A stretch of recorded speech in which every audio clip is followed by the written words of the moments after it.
ها والله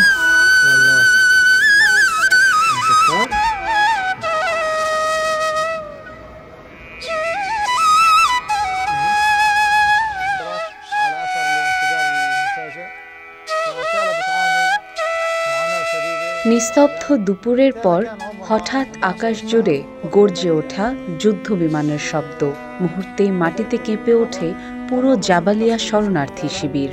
ধুলা, আগুন আর কান্নার মাঝে চাপা পড়ে যায় শত শত জীবন।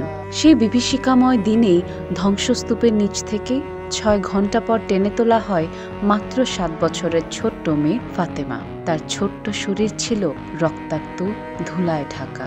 মুখে ছিল স্তব্ধতা, চোখে বিস্ময়, আর শরীরের ডান হাত চিরতরে হারিয়ে গেছে।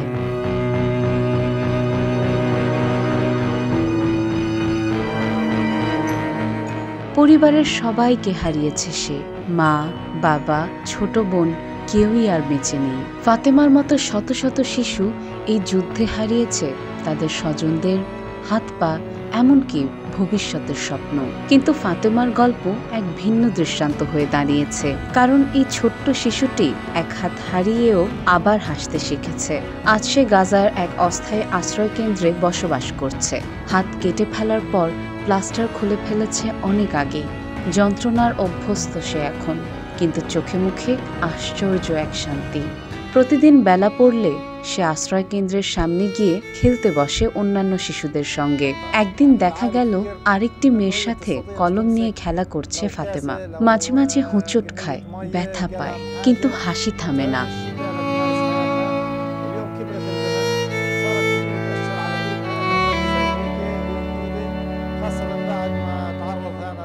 আশ্রয় কেন্দ্রের দেয়ালে সে ছবি আঁকে। সেখানে আকাশ আছে, পাখি আছে, একটি হাত উঁচিয়ে দাঁড়িয়ে থাকা ছোট একটি ছেলেও আছে। ডান হাতটা নেই, কিন্তু আমি এখন বাম হাত দিয়েই খেলি, আঁকি। আমি চাই আবার স্কুলে যেতে, বলে ফাতেমা, মুখে মিষ্টি হাসি। তাকে প্রতিদিন থেরাপি ও মানসিক সহায়তা দিচ্ছে আল নূর শিশু কল্যাণ কেন্দ্র নামক এক স্থানীয় NGO.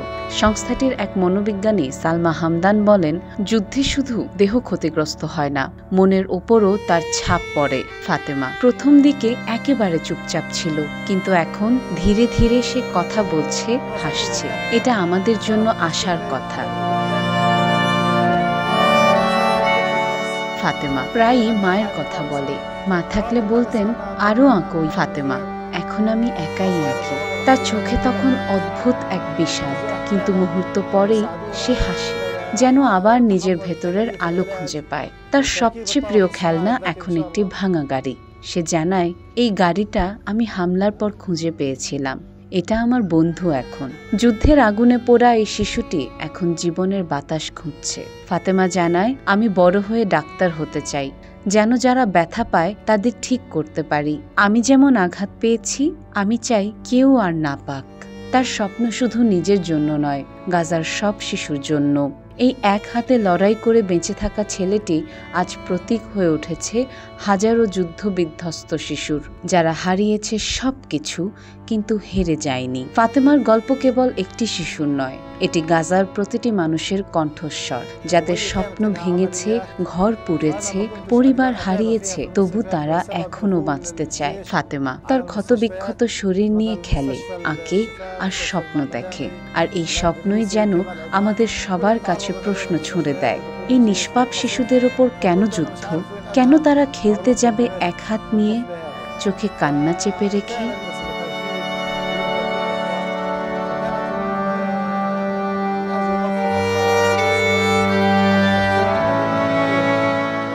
Desk report, recap news.